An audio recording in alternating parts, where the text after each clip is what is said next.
بسم اللہ الرحمن الرحیم الحمد للہ رب العالمین والصلاة والسلام علی محمد الامین فاعوذ باللہ من الشیطان الرجیم بسم اللہ الرحمن الرحیم۔ سورہ المعارج کا مطالعہ ہم سب مل کر کر رہے تھے، اور ابھی سے پہلے تک ہم نے تقریباً اس کی جو پہلی 23 آیات ہیں ان کا مطالعہ 23 یا 25 آیات کا مطالعہ ہم نے کر لیا تھا۔ میں ان کا سادہ ترجمہ آپ کے سامنے رکھ دیتا ہوں تاکہ سیاق و سباق واضح ہو جائے۔ بہت جلدی مچائی ہے ایک جلدی مچانے والے نے، اس عذاب کے لیے جو ان منکروں پر آ کر رہے گا اسے کوئی ہٹا نہ سکے گا۔ وہ اللہ کی طرف سے آئے گا جو عروج کے زینوں والا ہے۔ یہ ہر چیز کو اپنے پیمانوں سے ناپتے اور پھر جلدی مچا دیتے ہیں۔ انہیں بتاؤ کہ فرشتے اور روح الامین تمہارے حساب سے 50,000 سال کے برابر ایک دن میں اس کے حضور چڑھ کر پہنچتے ہیں۔ اس لیے اے پیغمبر، تم ان کی باتوں پر پورے حسن و وقار کے ساتھ صبر کرو۔ یہ اس کو دور سمجھتے ہیں اور ہم اسے بہت قریب دیکھ رہے ہیں۔ یہ بھی دیکھیں گے یہاں اور اس کے بعد آخرت میں بھی، اس دن جب آسمان تیل کی تلچھٹ کی طرح ہو جائے گا اور پہاڑ دھلی ہوئی اون کی طرح ہوں گے، اور کوئی سچا دوست بھی اس وقت اپنے کسی دوست کو نہ پوچھے گا، اس کے باوجود کہ وہ ایک دوسرے کو دکھائے جائیں گے۔ مجرم چاہے گا کہ وہ اس دن کے عذاب سے بچنے کے لیے اپنے بیٹوں کو، اپنی بیوی کو، اپنے بھائی کو، اپنے خاندان کو جو اسے پناہ دیتا رہا اور روئے زمین کے ہر شخص کو فدیے میں دے دے، پھر اپنے آپ کو اس سے چھڑا لے۔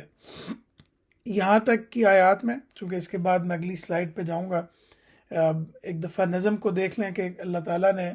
ان منکرین کے بارے میں بتایا جو کہ جب رسول اللہ صلی اللہ علیہ وسلم انذار کرتے تھے تو انذار کے نتیجے میں بجائے اس کے کہ اس سے کچھ تنبیہ لیتے، وہ یہ کہتے تھے کہ جو جس عذاب کے بارے میں تم ہمیں بتا رہے ہو وہ کیوں نہیں آتا، اور اس کے لیے ایک طرح سے جلدی مچاتے تھے۔ تو اس کے بارے میں اللہ تعالیٰ نے بتایا کہ میرا کرنے کا وقت جو ہے وہ تمہارے گمان کے مطابق نہیں، بلکہ اللہ تعالیٰ اپنی حکمت اور اپنے علم کے تحت معاملات کرتے ہیں، اور ان کا وقت ان کے حساب سے ہوتا ہے۔ اس پہ رسول اللہ صلی اللہ علیہ وسلم کو اللہ تعالیٰ نے صبر کرنے کے لیے کہا، کیونکہ یہ چیز رسول اللہ صلی اللہ علیہ وسلم پہ گراں گزرتی تھی کہ وہ ایک دعوت دیتے ہیں اور جواب میں منکرین جو ہیں وہ اس سے تنبیہ حاصل کرنے کی بجائے اس پر ان کا مذاق اڑاتے ہیں۔ پھر آگے رسول اللہ صلی اللہ علیہ وسلم کو اللہ تعالیٰ نے بتایا کہ یہ سب دیکھ کے رہیں گے یہ لوگ، اور قیامت کا ایک دن آ کے رہے گا، اور اس دن کیا معاملات ہوں گے اللہ تعالیٰ نے اس کو بھی یہاں پہ ان کے سامنے رکھا۔ اس کے بعد بتایا کہ ہرگز نہیں، وہ آگ کی لپٹ ہے، چمڑی ادھیڑتی، ہر اس شخص کو پکارتی ہوئی جس نے پیٹھ پھیری اور منہ موڑا اور مال جمع کیا پھر سینت سینت کر رکھا۔ یہ اسی طرح جلدی مچاتے رہیں گے، تم ان کی پرواہ نہ کرو۔ حقیقت یہ ہے کہ انسان بہت بے صبرا پیدا ہوا ہے، اس پر جب مصیبت آتی ہے تو گھبرا اٹھتا ہے، اور جب راحت ملتی ہے تو سخت بخیل بن جاتا ہے۔ ہاں، مگر وہ نہیں جو نمازی ہیں، جو اپنی نماز کی ہمیشہ پابندی کرتے ہیں، جن کے مالوں میں سائل و محروم کے لیے ایک مقرر حق ہے۔ تو یہ آیت 25ویں آیت تک ہم نے مطالعہ کیا تھا۔ اس حصے میں پھر اللہ تعالیٰ نے بتایا کہ کن لوگوں پہ اللہ تعالیٰ کا عذاب آئے گا، وہی لوگ جن کا پیچھے ذکر ہوا ہے، اور ان کی ایک خاصیت یہ بھی ہے کہ وہ مال کو جمع کرتے اور سینت سینت کر رکھتے تھے، اور جب اللہ کی راہ میں خرچ کرنے کا موقع آتا تو اس پہ خرچ نہیں کرتے تھے۔ ساتھ ہی یہاں پہ اللہ تعالیٰ نے یہ بھی بتایا کہ ان لوگوں کی جو پیچھے جن کے بارے میں ذکر ہو رہا ہے، ان لوگوں کی ایک جو خصوصیت یہ ہے کہ یہ بہت بے صبرے پیدا ہوئے ہیں۔ یعنی ان کی ایک تو ہے کہ انسان کی جبلت میں بے صبرا پن موجود ہے بحیثیت مجموعی، اور دوسرا ہے کہ یہ لوگ جن کا ذکر کیا جا رہا ہے، یہ لوگ جو ہیں ان کے اوپر بے صبرے پن عجلت نے ایک طرح سے غلبہ پا رکھا ہے۔ لیکن پھر آگے اللہ تعالیٰ نے اب بتانا شروع کیا ہے کہ کون سے لوگ ہیں جو کہ اس بے صبرے پن سے محفوظ رہتے ہیں۔ تو اس میں ہم آگے چلنے سے پہلے میں ایک دفعہ دوبارہ یہ چیز بتا دوں کہ شیطان کا اس دنیا میں جو ایک بہت بڑا ہتھیار ہے، یعنی شیطان عموماً 2 طریقوں سے انسانوں پہ حملے کرتا ہے۔ ان میں ایک طریقہ یہ ہوتا ہے کہ وہ گناہ کو بہت اچھی شکل میں پیش کرتا ہے،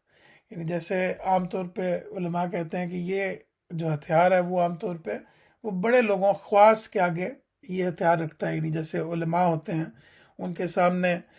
مثال کے طور پہ اگر کوئی نیک شخص ہے تو اس کے سامنے زوم تقویٰ اس کے اندر ڈالنے کے لیے کہ تم تو بہت نیک ہو، یا مثال کے طور پہ کسی عالم کو وہ ذہن میں ڈالے گا کہ بھی تم حق کی گواہی میں دوسرے کے اوپر الزام لگاؤ یا اس طرح کی چیزیں، یعنی یہ تم نیک کام کر رہے ہو، کسی برائی کو نیکی کے طور پہ کر کے سامنے رکھتا ہے۔ لیکن عام لوگوں کے سامنے شیطان جو حملہ کرتا ہے وہ اصل میں اجلت کے ذریعے سے کرتا ہے، یعنی ان کو آخرت کا فائدہ ان کی نظروں سے اوجھل کروا کے وہ ان کو یہ بتاتا ہے کہ تم یہ کام کر گزرو، وہ جو بھی کام ہو، انسان برائی کے رستے پہ چلے یا وہ کوئی جھوٹ بولے یا وہ رشوت لے یا اس طرح کا کوئی بھی معاملہ ہو، وہ اصل میں انسان کے سامنے اجلت یا بے صبرا پن اس کے ذہن میں ڈالتا ہے، اور انسان عام طور پہ بے صبرے پن میں آخرت کو بھول کے اس دنیا کے ہی کچھ ٹیمپریری فائدے کے لیے غلطی کر جاتا ہے۔ تو اللہ تعالیٰ نے بتایا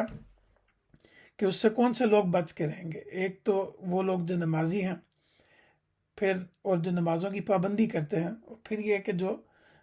جن کے مالوں میں سائل و محروم کے لیے ایک مقرر حق ہے۔ ابھی تک ہم نے یہاں پڑھا، اب اس کے آگے دیکھتے ہیں کہ اللہ تعالیٰ کیا بیان کرتے ہیں۔ ساتھ بھی اگر آپ عربی پڑھ دیں۔ اعوذ باللہ من الشیطان الرجیم، بسم اللہ الرحمن الرحیم،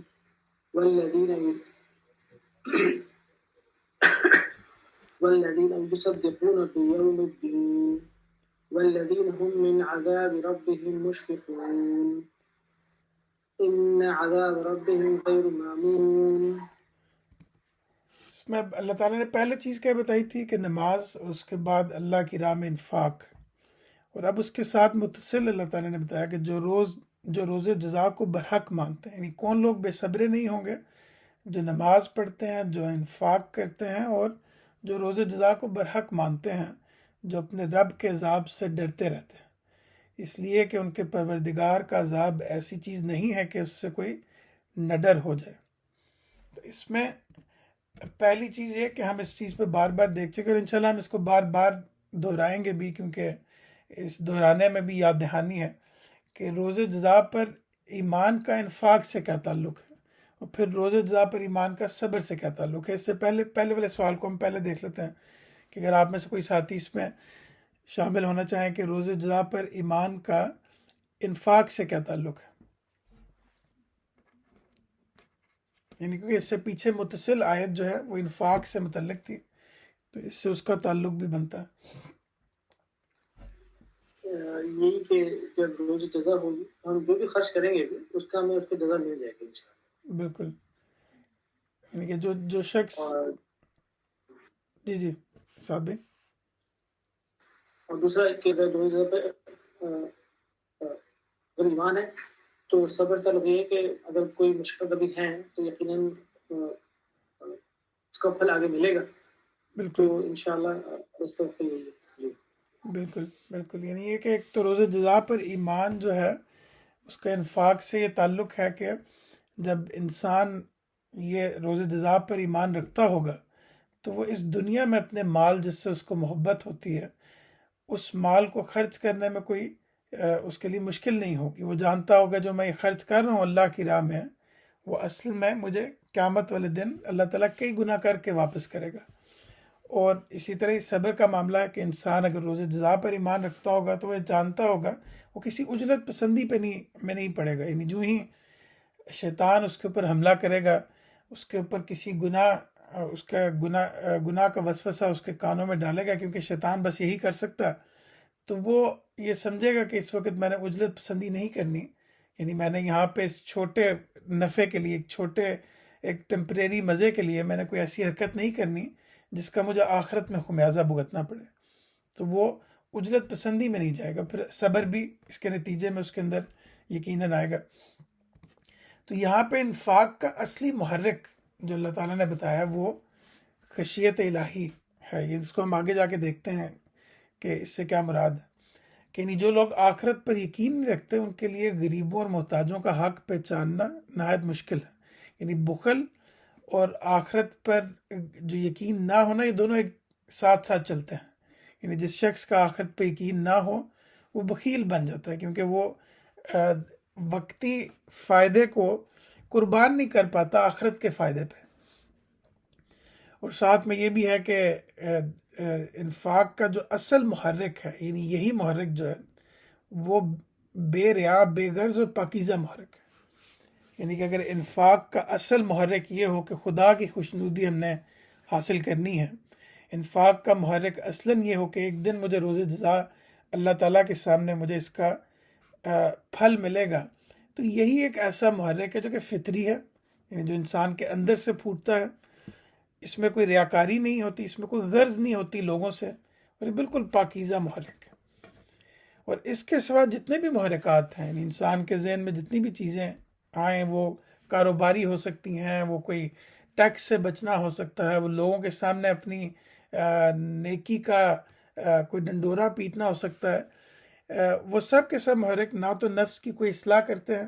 اور نہ ان کے تحت کیا ہوا انفاق خدا کے ہاں مقبول ہے۔ کیونکہ جیسے اللہ تعالیٰ نے قرآن پاک میں دوسری جگہ پہ فرمایا کہ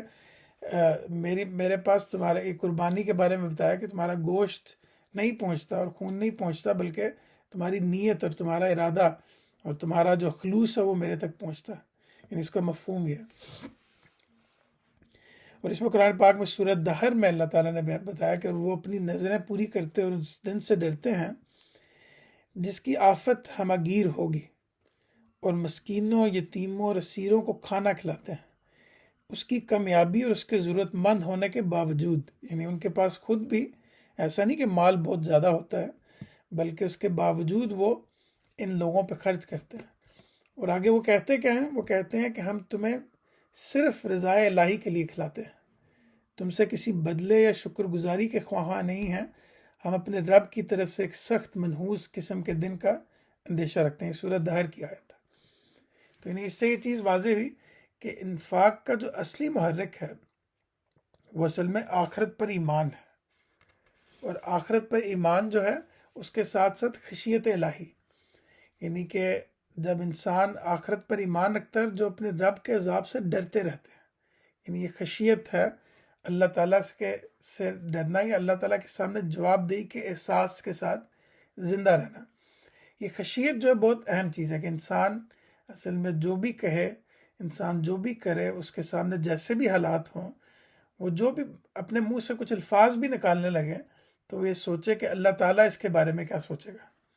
یعنی میں یہ سوچوں ہر کام میں کہ میں جب کوئی عمل کرنے لگا ہوں، کوئی بات اپنے منہ سے نکالنے لگا ہوں، تو میں سوچوں کہ اللہ تعالیٰ کے سامنے میں نے اس کا جواب دینا ہے جا کے ایک دن۔ تو یہ چیز ہے جو کہ انسان کے اندر خشیت پیدا کرتی ہے، اور اس خشیت کے نتیجے میں انسان اللہ تعالیٰ کے راستے میں خرچ بھی کرتا ہے اور اللہ تعالیٰ کے ساتھ اس کا تعلق مضبوط بھی ہوتا ہے۔ آگے چیز بیان کی کہ اس لیے کہ ان کے پروردگار کا عذاب ایسی چیز نہیں ہے کہ اس سے کوئی نہ ڈر ہو جائے۔ یعنی یہ چیز اب یہاں پہ خدا کا جو ڈر ہے، یعنی وہ اپنی حد تک اخلاق اور اعمال میں نیک رویہ اختیار کرنے کے باوجود، یعنی آپ دیکھیں گے کہ پیچھے اللہ تعالیٰ نے یہ چیز بیان کی کہ وہ نماز پڑھتے ہیں، وہ اللہ کی راہ میں خرچ کرتے ہیں، یعنی وہ نیک لوگ ہیں، لیکن اس کے باوجود خدا سے ڈرتے ہیں، اور یہ اندیشہ ان کو لاحق رہتا ہے کہ کہیں خدا کی عدالت میں ہماری کوتاہیاں ہماری نیکیوں سے بڑھ کر نہ نکلیں اور ہم سزا کے مستحق نہ قرار پا جائیں۔ یہ وہی خشیت ہے، وہی تقویٰ ہے جو کہ انسان کو حدود کے اندر رکھتا ہے، یعنی جو انسان کو حدود سے باہر نہیں نکلنے دیتا۔ اور اب یہ آخر میں اللہ تعالیٰ نے ان کی دانشمندی بھی بتا دی، یعنی اصل میں وہ دانشمند لوگ ہیں، یعنی وہ عقل رکھتے ہیں، وہ جانتے ہیں کہ خدا کا جو عذاب ہے کوئی ایسی چیز نہیں اس سے کوئی نہ ڈر ہو جائے۔ یعنی ان کے رب کا عذاب چیز ہی ایسی ہے کہ ایک لمحے کے لیے بھی اس سے بے خوف نہ رہا جائے، اور یہ بڑی مشکل گھاٹی ہے۔ یعنی اس میں جو عام طور پہ پل صراط کے بارے میں کہا جاتا ہے کہ وہ ایک قیامت کے دن ایک ایسا باریک دھاگا ہوگا جس کے اوپر انسان چل رہا ہوگا، اور وہ جو لوگ جو ہیں جو اس میں سے گر جائیں گے وہ نیچے جہنم میں گر جائیں گے۔ تو اس کے بارے میں ہمارے استاذ کی رائے یہ ہے کہ وہ اصل میں اس کی تمام احادیث اکٹھی کی جائیں تو وہ اصل میں قیامت کے کسی احوال کی بات نہیں ہو رہی، بلکہ اس دنیا ہی کے بارے میں بات کی جا رہی ہے کہ یہ دنیا اصل میں وہ دھاگا ہے اور انسان اس پہ چل رہا ہے، اور انسان اگر اس میں ذرا سی غفلت کرے گا تو وہ جہنم میں گر جائے گا، اور اگر وہ تقوی پہ قائم رہے گا، وہ اپنے رستے پہ صحیح چلتا رہے گا، تو وہ ایک نہ ایک دن وہ جنت میں پہنچ جائے گا۔ تو یہ اصل میں یہ احساس، اور انسان ہر وقت اس پہ متنبع رہے کہ میں ذرا سا بھی غفلت کا شکار ہوا تو گر جاؤں گا، تو یہ اصل میں وہ دانش مندی ہے۔ اس سے معلوم ہوا کہ اللہ تعالیٰ کے عذاب سے، یعنی اس پوری بات سے معلوم ہوا کہ یعنی پیچھے اللہ تعالیٰ نے بتایا کہ اللہ کے راہ میں وہ خرچ کرتے ہیں، تو پیچھے یہ چیز بیان کی، اور اس کے ساتھ اللہ تعالیٰ نے روز جزا کی بات کی، اور آخر میں یہ بات بیان کی کہ پروردگار کا عذاب ایسی چیز نہیں ہے کہ اس سے کوئی نڈر ہو جائے۔ تو اس سے یہ بھی معلوم ہوا کہ اللہ کے عذاب سے محفوظ رہنے کی سب سے مؤثر تدبیر جو ہے کوئی ہے تو وہ غریبوں مسکینوں کو کھانا پہنانا ہے، یعنی کہ اللہ تعالیٰ کے رستے میں خرچ کرنا، اور اللہ تعالیٰ کے بندوں کو کھلانا جو ہے وہ اصل میں اللہ تعالیٰ کے عذاب سے بچنے کا طریقہ۔ تو یہاں تک اب ہم نے تیسری صفت بھی پڑھ لی ان لوگوں کی جن کے اندر صبر کی نعمت، یا جو وہ عجلت میں نہیں پڑھتے، ان کی تین ہم نے ابھی تک چیزیں پڑھ لی۔ ایک چیز یہ کہ وہ نماز کا اہتمام کرتے ہیں، دوسری چیز اللہ کی راہ میں خرچ کرتے ہیں، اور تیسری چیز کہ روزہ جزا اور اللہ تعالیٰ کے سامنے جواب دہی کے احساس کے ساتھ تقوی کی زندگی گزارتے ہیں۔ اب ہم آگے پڑھتے ہیں 29 سے 31ویں آیت۔ بسم اللہ الرحمن الرحیم۔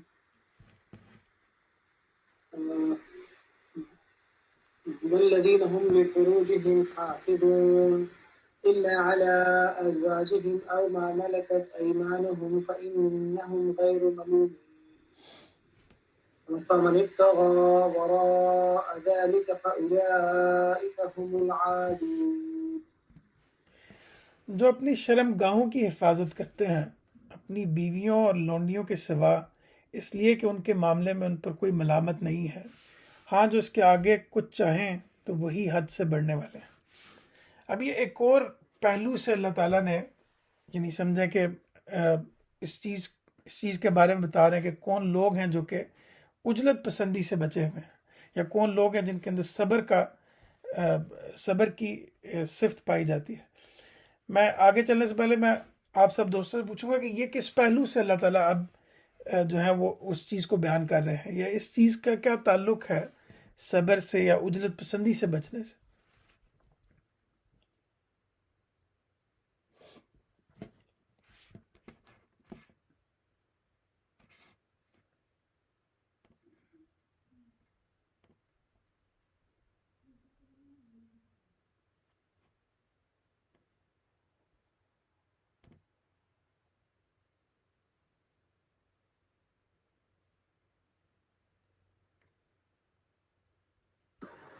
عامر بھائی میں کچھ جی عبد الرحمان بھائی السلام علیکم، ویلکم۔ سر یہ میری ایک انالیسس ہے کہ صبر کا جو تعلق ہے وہ اعمال سے اس وجہ سے بھی جڑا ہے اس آیتوں میں، جو میری انالیسس ہے، غلط بھی ہو سکتی ہے، اب میری اصلاح کیجیے گا، کہ انسان فطری جو ہے وہ جو بیسک انسٹنکٹس پہ ہم آتے ہیں تو کھانا اور ایسا سیکس جسے کہیں دوسرا، یہ دو ہمارے میجر بیسک انسٹنکٹس ہیں، تو اس کی لالچ میں ہی انسان رہتا ہے کہ وہ جب زیادہ اکٹھا کرتا ہے تو اس وجہ سے کہ میری یہ انسٹنکٹس پورے ہوتے رہے۔ اس سلسلے میں سیدھی بات ہے، وہ جو پہلی والی دو آیتیں آپ نے بتائی کہ وہ غریبوں کو کھانا کھلاتا ہے، یعنی کہ اپنے مال سے ان کی جو پہلی ضرورتیں ہیں وہ پوری کرتا ہے، اور جب حفاظت کی بات آتی ہے تو یہ دوسرے انسٹنکٹ کے لیے اپنے اوپر صبر کے حساب سے نافذ کر رہا ہے کہ انسان کا جو دوسرا انسٹنکٹ ہے اس کے اوپر بھی وہ صبر کرتا ہے، نہ کہ فحاشی کی طرف نکل جاتا ہے۔ I think this is how I can interpret. Excellent, آپ نے ایک بڑے انٹرسٹنگ پہلو کی طرف نشاندہی کی۔ کوئی اور ساتھی اس میں ایڈ کرنا چاہیں تو ضرور کریں۔ کسی ایک اور آیات میں پورا مجھے ایگزیکٹ ترجمہ یاد نہیں، تمہارے لیے جو ہے وہ نساء کا یہ جو اٹریکشن ہے یہ بنا دیا گیا ہے، اس سے کے بعد اس سے اپنے آپ کو صبر کرنا اور اپنے آپ کو روکنا، یہ بھی ایک بہت بڑی یعنی اس کی طرف اشارہ ہے کہ آپ وہ لوگ ہیں جو کہ اس سے اپنے آپ کو بچا سکتے ہیں، بچا سکتے تو وہی کامیابی کی نشانی ہے۔ بالکل بالکل۔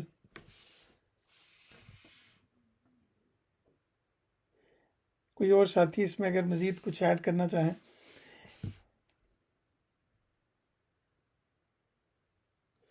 اس میں دیکھیں، مجھے اس میں ایک اور چیز بھی ذہن میں آ رہی ہے، وہ آپ کے ساتھ شیئر کرتا ہوں۔ عبد الرحمان بھائی نے جو بات کی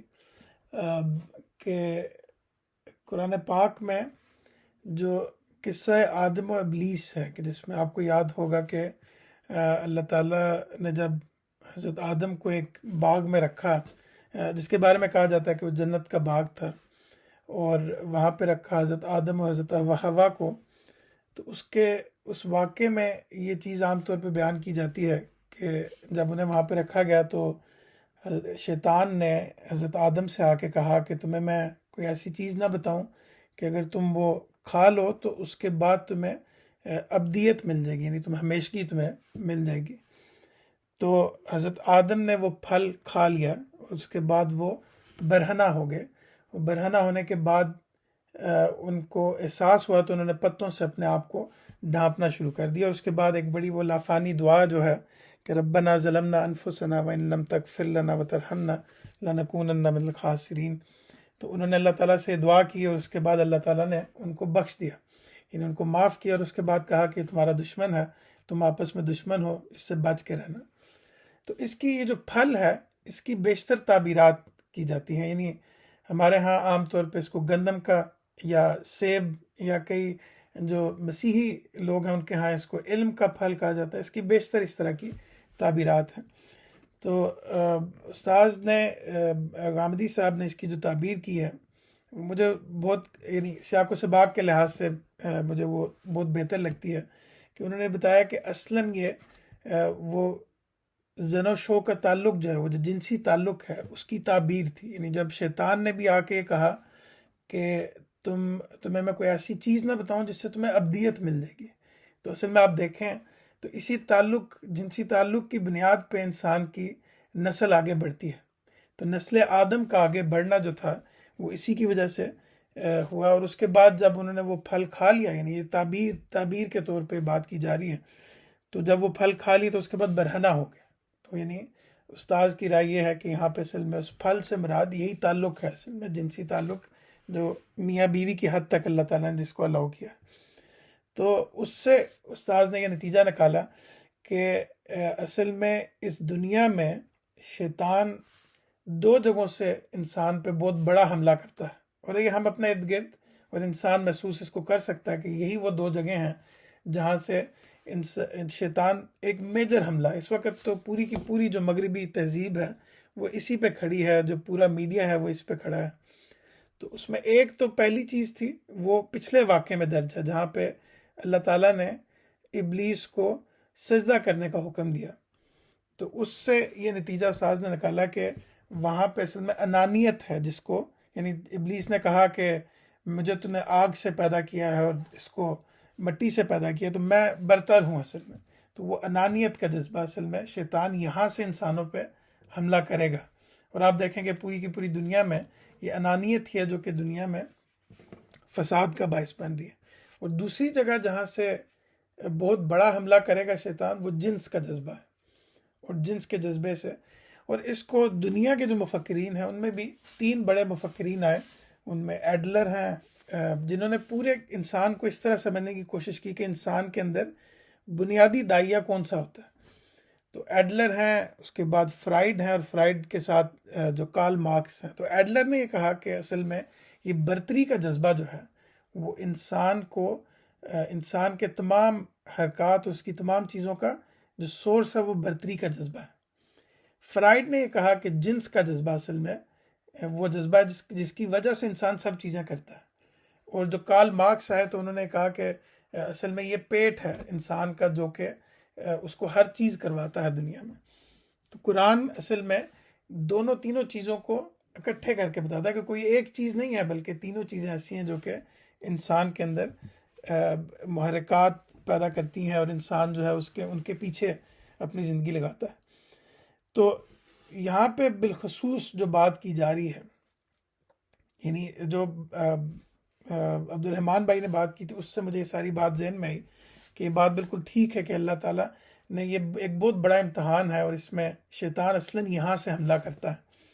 تو اصل میں نماز، انفاق اور خشیت الہی کے بعد یہ اصل میں ان کے اخلاق کی طہارت کی طرف اشارہ فرمایا. اور شرمگاہوں سے آف کورس اس سے مراد جو ہے وہ صرف زنا نہیں ہے بلکہ عریانی سے بھی پرہیز جو ہے وہ بھی اسی کے اندر آئے گا. تو یہاں پہ یہ بات کی جا رہی ہے اگین، اگر آپ پیچھے جائیں اور صبر سے اور عجلت سے اس کو جوڑیں تو عجلت بھی اصل میں یہ جو عمل ہے، یہ عمل بھی اصل میں شیطان انسان کو عجلت پسندی میں ڈال کے کرواتا ہے. یعنی جتنے بھی اس طرح کی تمام گناہ ہیں اس میں انسان کو یہ بتاتا ہے کہ تم اصل میں کر گزرو. حالانکہ اگر انسان صبر کرے تو اس کے جو جائز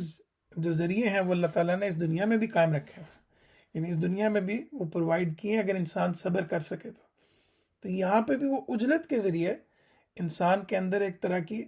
کا ہیجان پیدا کر کے اس کو آخرت کے عذاب سے یا آخرت کی جو فلاح ہے اس سے اس کا ذہن بالکل ہٹا کے وہ اس کام میں انسان کو لگاتا ہے. تو انسان حد سے پھر تجاوز کر دیتا ہے. اور حد کیا ہے؟ حد ہے کہ انسان کو اللہ تعالیٰ نے بتایا کہ اپنی بیویوں اور لونڈیوں کے سوا، جو کہ اس زمانے میں رائج تھا ایک نظام، تو اس کے سوا اس لیے کہ ان کے معاملے میں ان پر کوئی ملامت نہیں ہے. تو اللہ تعالیٰ نے ساتھ یہ بتا دی کہ ہاں جو اس کے آگے کچھ چاہیں تو وہی حد سے بڑھنے والے. اور حد سے بڑھنے والے سے مراد ہے کہ وہ اللہ تعالیٰ کی قائم کی ہوئی حدود اور جو انسان کی فطرت بھی جن کا تقاضا کرتی ہے ان حدود سے نکل کے جب وہ جائیں گے تو اللہ تعالیٰ پھر ضرور انتقام لے گا ان سے. تو آج کے دن تقریباً آدھا گھنٹہ پورا ہو گیا ایگزیکٹلی، تو ہم یہیں پہ ختم کرتے ہیں. بارک اللہ لی ولکم فی القرآن العظیم ونفعنی وإیاکم بما فیہ من الآیات والذکر الحکیم. اقول قولی ھذا استغفر اللہ.